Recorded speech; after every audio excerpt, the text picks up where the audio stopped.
Aleluia. Saúdo a amada igreja com a paz do Senhor. Amém. Irmãos, Aleluia, eu Jesus. estou muito feliz de estar aqui.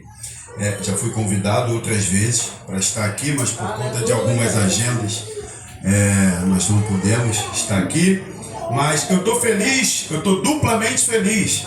Estou feliz primeiro por conhecer mais um pedacinho da família de Deus, da família que vai morar na eternidade comigo. Mais feliz também por rever a minha família de sangue. Eu sou Pablo Rosa e ele é José Rosa, porque nós somos primos de sangue. Então eu cheguei aqui mais cedo, tive a oportunidade de passar a tarde com a minha família, consegui ver quase todo mundo, faltou só uma prima, mas consegui falar com a família inteira. Há muitos anos que eu não via a minha família, então eu estou duplamente feliz e duplamente agradecido por Deus, por essa oportunidade, pela oportunidade de estar aqui e pela oportunidade também de rever minha família de sangue. Só me apresentando, irmãos, se vocês quiserem se assentar, só me apresentando, eu sou Pablo, como já fui apresentado. Eu faço parte hoje da Igreja Ilan. Eu faço parte do campus de Caxambi. Então eu venho de longe, logo ali em Caxambi. Junto com a minha esposa, nós auxiliamos lá os pastores de campus lá de Caxambi e nós somos responsáveis pelos novos convertidos, pelo batismo. E hoje, agora, daqui a pouquinho, vai estar acontecendo o batismo lá na nossa igreja. Então, por conta disso, a minha esposa, a pastora Gisele, ela não conseguiu me acompanhar, porque eu vim para cá e ela foi para lá para organizar o batismo. Ó soberano Senhor, que me darás se continuo sem filhos? E o herdeiro da minha casa é Eliezer de Damasco. Ele acrescentou: veja, tu não me deste descendência. Um filho entre os da minha casa será o meu herdeiro. Então a palavra do Senhor veio a ele: o seu herdeiro não será ele. Aquele que for gerado por você será o seu herdeiro. Levando para fora da tenda, disse: olhe para o céu, conte as estrelas, se é que pode contá-las. Então prosseguiu: assim será a sua descendência. No versículo 6, e aí eu quero que você preste muita atenção. No versículo 6 diz assim: Abrão creu no Senhor, e o Senhor lhe atribuiu isso como justiça. Disse-lhe ainda: eu sou o Senhor, que te tirei de Ur dos Caldeus, para dar a você posse dessa terra. Versículo 8: Abraão perguntou-lhe: ó soberano Senhor, como posso saber que tomarei posse dela? O Senhor respondeu-lhe: traga-me uma novilha, uma cabra, um carneiro, todos com 3 anos de vida, e também uma rolinha e um pombinho. Abrão levou todos esses animais, cortou-os ao meio, colocou cada uma das metades em frente à outra. As aves, porém, ele não cortou. E aí o último versículo que nós vamos ler por enquanto, o versículo 11, diz assim: aves de rapina começaram a descer sobre os cadáveres, mas Abraão as enxotava. Eu te convido para a gente orar mais uma vez. Querido Deus, obrigado, Senhor, pela oportunidade que eu tenho de estar aqui nesse lugar, nessa casa chamada Casa de Deus, para ministrar a palavra de Deus. Pai, em nome de Jesus, eu te agradeço pelo privilégio que nós temos de juntos nos reunirmos para orar, para louvar, para cantar, para adorar e para ouvir acerca da sua palavra. Pai, quantos irmãos espalhados pelo mundo não têm a oportunidade que nós temos? Quantos irmãos são perseguidos no mundo?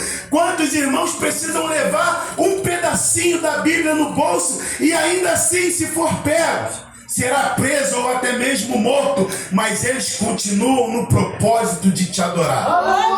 Pai, em nome de Jesus, Ainda hoje, aqui no nosso país, ainda temos a oportunidade e a liberdade de te adorar. Então que isso seja feito com excelência.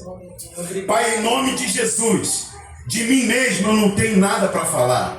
De mim mesmo eu não tenho nada para falar. Então que o Senhor me use como instrumento para que fale a sua igreja hoje. Em nome de Jesus. Amém. Aleluia. Irmãos, Deus fez uma série de promessas para Abraão.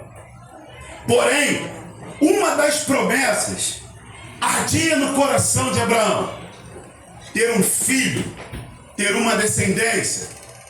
Todas as promessas que Deus fez para Abraão apontavam para um destino, que era o surgimento da nação de Israel. Quando Abraão tinha por volta de 75 anos, ele resolve abraçar a missão dele. Abraão, sai da sua casa, da sua parentela, e vá para uma terra que eu lhe mostrarei. Abraão então vai em direção à sua missão. Abraão então vai para uma terra desconhecida, mas confiando naquilo que o Senhor tinha falado. Abraão vai em direção a Canaã. Ele atravessa o país inteiro até chegar em Betel, e lá em Betel ele monta acampamento. Então chega um tempo de fome em Canaã. Abraão ele vai até o Egito atrás de comida. E é nesse momento em que Abraão ele apresenta a sua esposa Sara, até então Saraí, como sua irmã. Passado o tempo, Abraão volta para Canaã, e acontece que os seus empregados começaram a se desentender, começaram a brigar com os empregados do seu sobrinho Ló. Então Abraão fala: Ló, escolhe uma terra, escolhe um lugar e vá com o seu povo. Ló então escolhe e vai em direção a Sodoma. Acontece a guerra dos reis. Ló, ele é levado como escravo. Abraão, sabendo que o seu sobrinho tinha sido levado, ele faz guerra. Ele entra na guerra dos reis e ele vence a guerra dos reis. E ele resgata o seu sobrinho Ló. E aí então, nesse contexto, ou nessa passagem, em que Abraão se encontra com Melquisedeque, e ali é instituído o dízimo. Abraão, por ter vencido a guerra dos reis, por ter libertado o seu sobrinho Ló, ele entrega o dízimo em agradecimento. E então nós chegamos ao capítulo que nós lemos. Nesse momento aqui da história, no capítulo 15, Abraão ele já era próspero, já era poderoso, já era dono de muitas posses, de muitas terras. Mas uma promessa ainda ardia no coração de Abraão.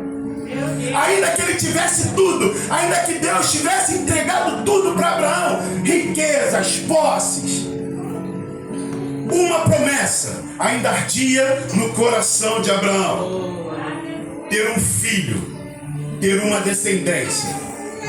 E essa promessa está lá no capítulo 12, mais especificamente no versículo 2, e nós não vamos ler, mas só para constar. Só que agora Deus reafirma a promessa que tinha feito para Abraão, de dar um filho e de dar uma descendência. E Abraão diz ao Senhor: Senhor, eu tenho tudo, mas tudo que eu tenho vai ficar para Eliezer. Meu Deus! Que é escravo da minha casa, ou filho de escravo, que faz parte da minha casa. Tudo que o Senhor me entregou vai ficar para alguém que não é da minha família, que não é da minha descendência. Vai ficar para alguém que é da minha casa, que é um escravo. E aí Deus fala: Abraão, sai da tenda. Aleluia, Jesus. Vem para fora. Aleluia. Olha para o céu. Deus. Olha as estrelas. Aleluia. Conte-as, se é que você consegue. Abraão, assim será a sua descendência. Aleluia. Aquilo que você tem, aquilo que eu te entreguei, não será de Eliezer, mas será de um filho que eu te darei, que você vai gerar. Você terá uma descendência. E eu digo hoje para você, Deus me trouxe aqui hoje para falar para alguém: Deus está tirando da gaveta sonhos e promessas que um dia ele te entregou e que ficou esquecido. Deus está abrindo a gaveta hoje, a gaveta dos céus, e ele está tirando da gaveta sonhos e promessas que um dia ele te fez. Eu creio nisso, Jesus. Mas não parou aí. A Bíblia diz que lá no versículo 6, lembra quando eu falei para vocês? Preste atenção aqui no versículo 6. A Bíblia diz no versículo 6 que Abraão creu, primo. Diz que Abraão creu. Então Deus faz uma nova promessa. Deus diz: Abraão, além da sua descendência, eu vou dar uma terra para a sua descendência. Irmãos, além de Deus estar abrindo a gaveta e tirando sonhos e promessas que até mesmo você pode ter esquecido, Ele está aumentando aquilo que Ele te prometeu. Ele está dando um upgrade na promessa. Ele está dando um upgrade no seu sonho. Aquilo que Ele te prometeu, aquilo que foi gerado um dia no seu coração como promessa e como um sonho, Deus hoje, Ele está tirando da gaveta para realizar, e Ele ainda vai aumentar aquilo que Ele te prometeu. Creio, Jesus. Mas novamente, como eu disse, Abraão duvida da promessa de Deus. E ele diz: Senhor, como posso crer naquilo que o Senhor está prometendo? Só que dessa vez, ao invés de Deus puxar Abraão para fora e falar: Abraão, olha para o céu, olha para as estrelas, conta as estrelas se é que você pode. Abraão, olha para areias do mar, conte as areias se é que você pode. Talvez Abraão estivesse esperando que Deus nesse momento fizesse algo mirabolante como tinha feito, mas não. Dessa vez, quando Abraão duvida da promessa de Deus e ele pergunta: Senhor, como eu faço, como eu posso acreditar que aquilo que o Senhor está prometendo vai se cumprir? A resposta de Deus para Abraão dessa vez é: sacrifica. Sacrifica. Aleluia. Deus está tirando sonhos da gaveta. Deus está aumentando promessas. Mas Ele está dizendo para a gente hoje: sacrifica, faça alguma coisa, faça a sua parte. Deus, Ele foi muito específico no que pediu para Abraão. Ele disse: Abraão, traga uma novilha, uma cabra, um carneiro, todos de 3 anos. Uma rolinha, um pombinho. E aí a gente lendo o capítulo 1 de Levíticos, nós podemos ver que na lei os animais eles eram oferecidos segundo as condições financeiras de cada um. Quem podia oferecer um boi, quem podia oferecer um cabrito, quem podia oferecer uma rolinha, um pombinho. O curioso é que Deus pediu todos os animais para Abraão. Esses animais nos traz uma ideia de que Abraão, ele estava sacrificando por todas as classes de pessoas que surgiria após ele, já que de Abraão surgiria o povo eleito.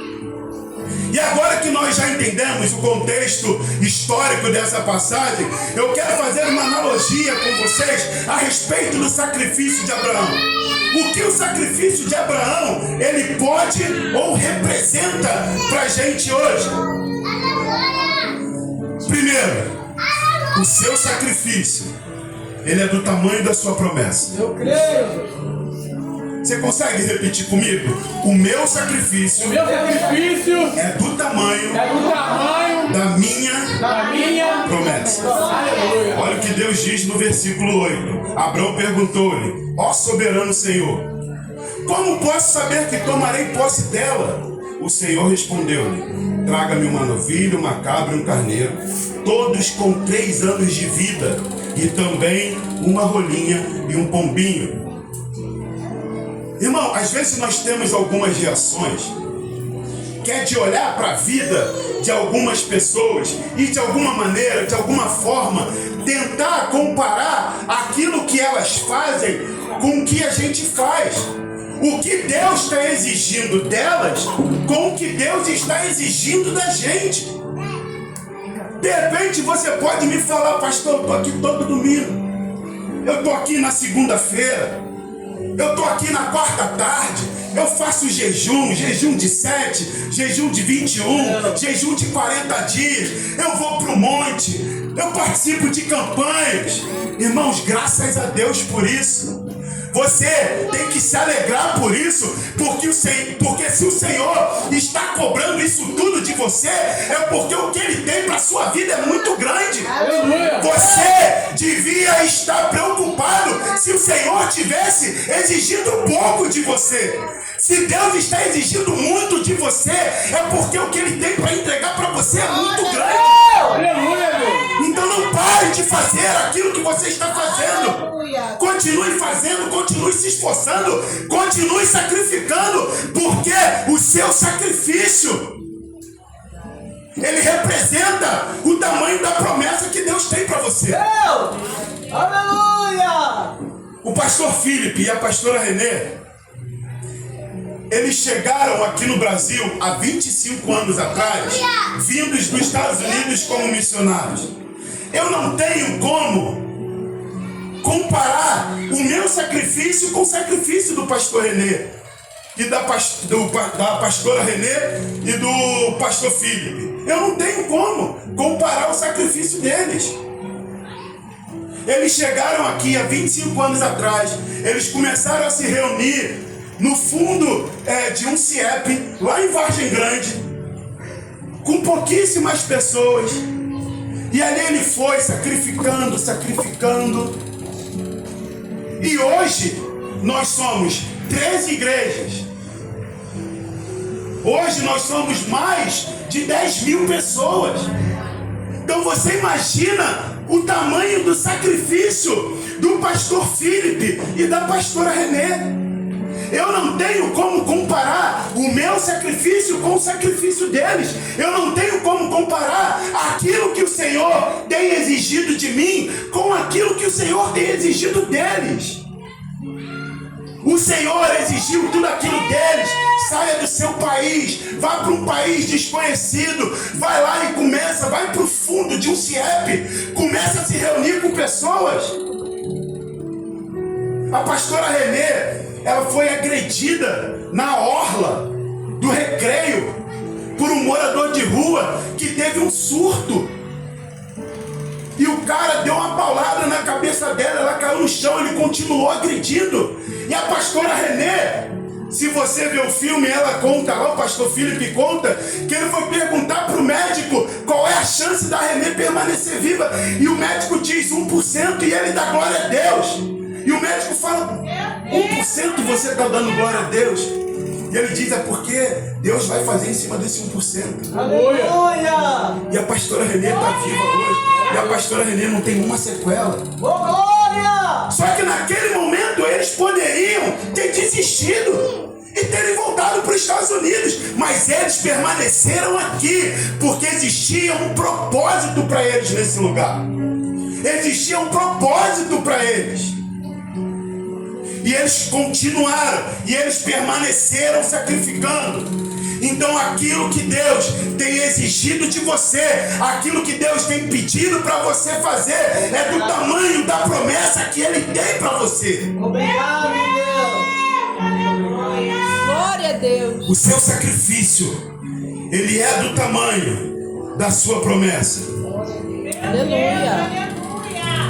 A segunda coisa que esse texto ele me faz refletir e que eu trouxe como ponto dentro da minha mensagem é: a realização do seu sonho, ele depende do seu sacrifício.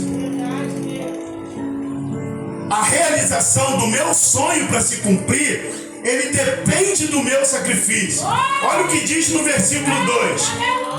Abraão, porém, perguntou: ó soberano Senhor, que me darás se continuo sem filhos? E o herdeiro da minha casa é Eliezer de Damasco. Ele acrescentou: veja, tu não me deste uma descendência. Um filho entre os da minha casa será o meu herdeiro. O sonho de Abraão era ter um filho. Se acontecesse, quem aqui tem sonhos? Quem aqui tem promessas da parte de Deus para si? Glória.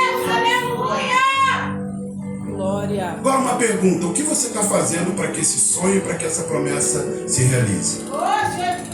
Deus te prometeu, Ele vai cumprir. Mas o que você está fazendo para que a promessa e para que o sonho que Deus prometeu se cumpra na sua vida?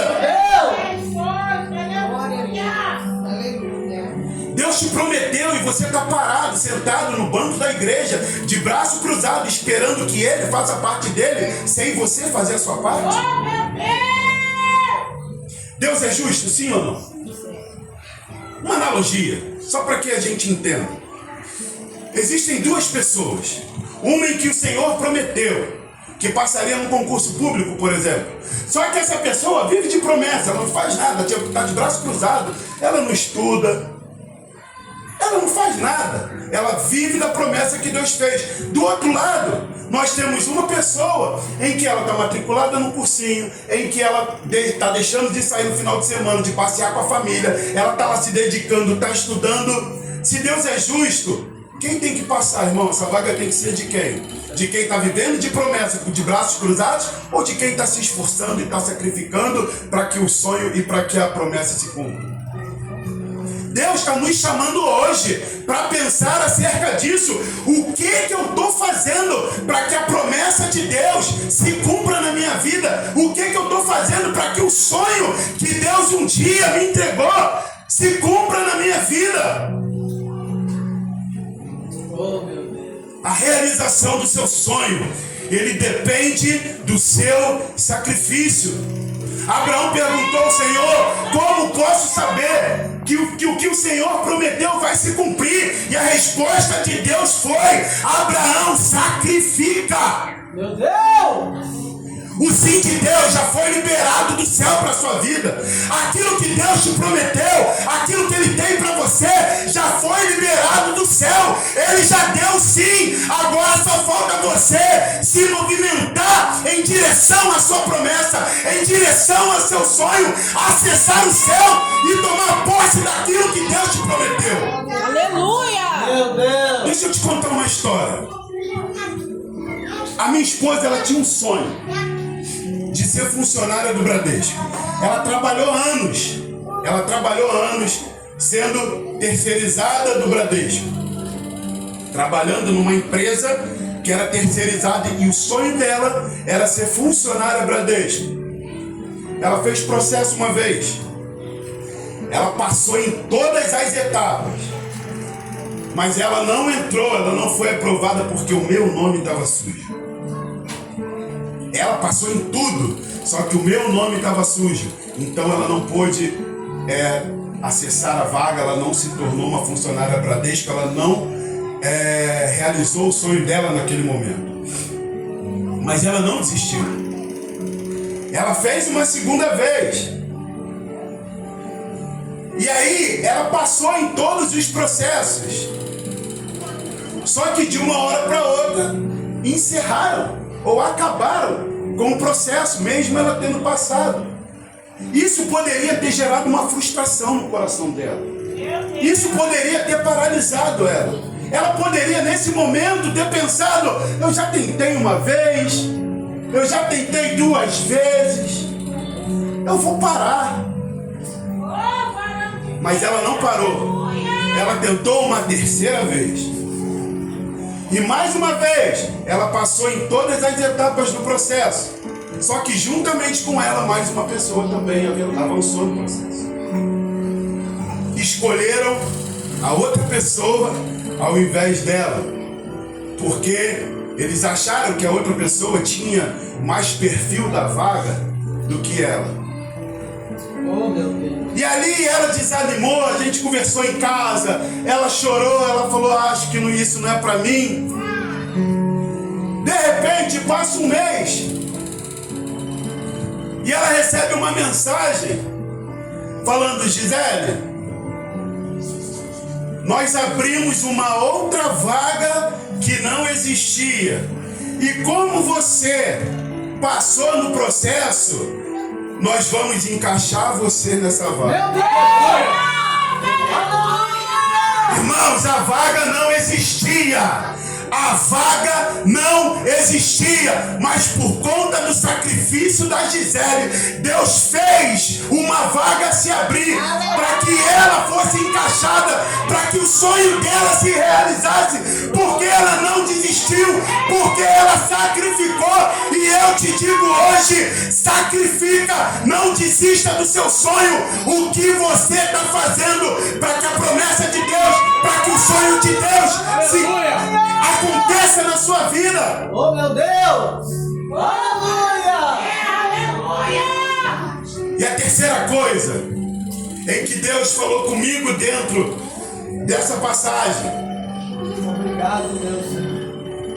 Ele falou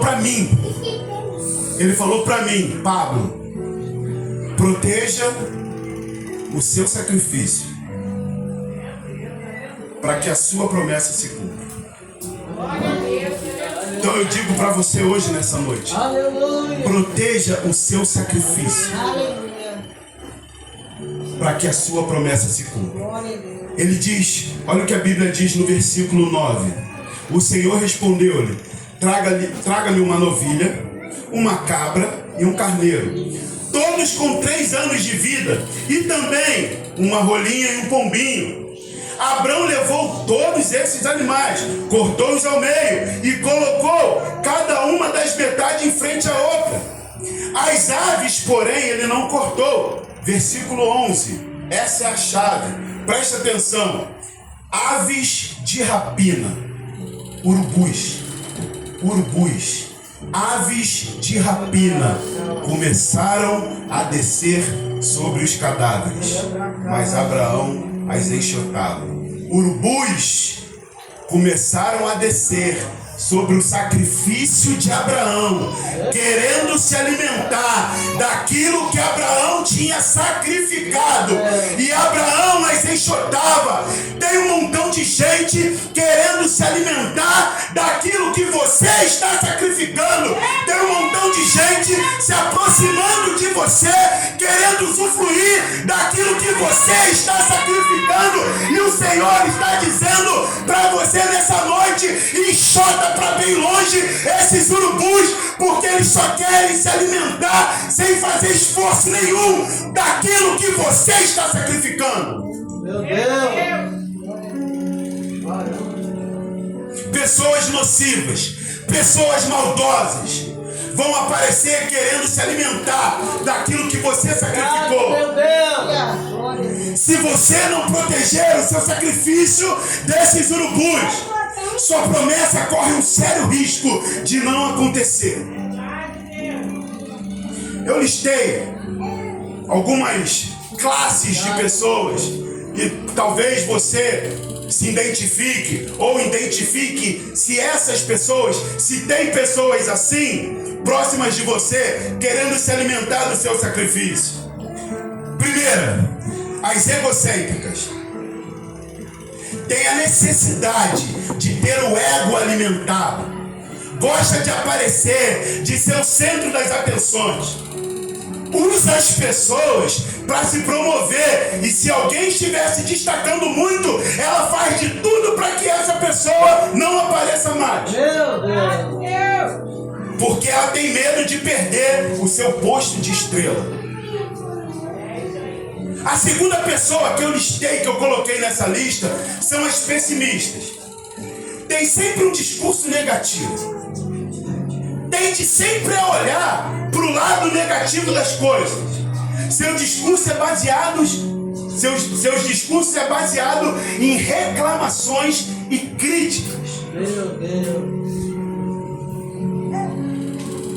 As vitimistas evitam sempre assumir cargo de responsabilidade e fazem disso um motivo para dizer que nunca teve oportunidade. Ao contrário do egocêntrico, seu modo de chamar atenção é sempre se colocando no papel de vítima. 4. As invejosas. Talvez tenha alguém perto de você assim. É um urubu. É uma ave de rapina que você tem que afastar para bem longe daquilo que você está sacrificando. As invejosas subestimam as realizações alheias. Tentam sempre desencorajar os outros, trazendo sempre uma falha nas ideias. Quando alguém traz uma ideia nova, um plano, um propósito, sempre trata com indiferença, porque para a invejosa só serve a ideia dela. Quinto, as sem autocrítica. Nunca param para avaliar as situações que podem causar. Dificilmente reconhecem os erros. Sempre trazem o mais ou porquê quando são cobradas de alguma coisa. Ah, eu fiz isso, mas... Ah, eu fiz aquilo porque... Está sempre delegando a responsabilidade dela para outras pessoas. Ela não consegue olhar para ela mesma e identificar que ela também erra. Meu Deus. Externamente mostram outra coisa, mas são incapazes de se alegrar com a felicidade alheia. São as mais fofoqueiras, porque a felicidade dos outros incomoda muito.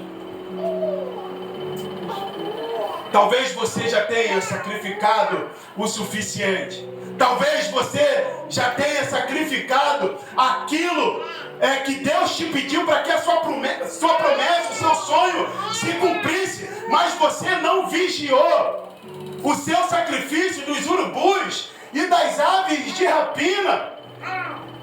E urubus e aves de rapina vieram sobre o seu sacrifício e se alimentaram do seu sacrifício. E por conta disso, a sua promessa e o seu sacrifício ainda não se cumpriu. Ei, Deus me trouxe aqui hoje para falar para pelo menos um par de ouvidos. Não ande com quem não sonha o seu sonho. Não ande com quem não acredita nas promessas que Deus fez para você. São aves de rapina, são urubus. E Deus não é o pastor Pablo que está falando, é Deus quem está falando. Enxote essas pessoas para bem longe da sua vida. Glória a Deus, aleluia. No versículo 12, diz assim: e ao pôr do sol, um sono profundo caiu sobre Abraão. E eis que vieram sobre ele trevas densas e apavorantes. Abraão sacrificou. E Abraão teve que ficar enxotando os urubus, as aves de rapina que estavam descendo para se alimentar sobre o sacrifício dele. Irmãos, deixa eu te falar uma coisa. Enxotar urubu, enxotar aves de rapina, afastar da gente esse tipo de pessoa que quer a todo custo se alimentar daquilo que a gente está sacrificando, cansa. Cansa. Então faz um favor, Deus está falando contigo hoje. Então olha ao seu redor, vê com quem você está andando, vê com quem está frequentando a sua casa, vê com quem você está caminhando, identifica se é urubu, se é alguém querendo se alimentar do que você está sacrificando, e enxota antes que ela comece a se alimentar do seu sacrifício.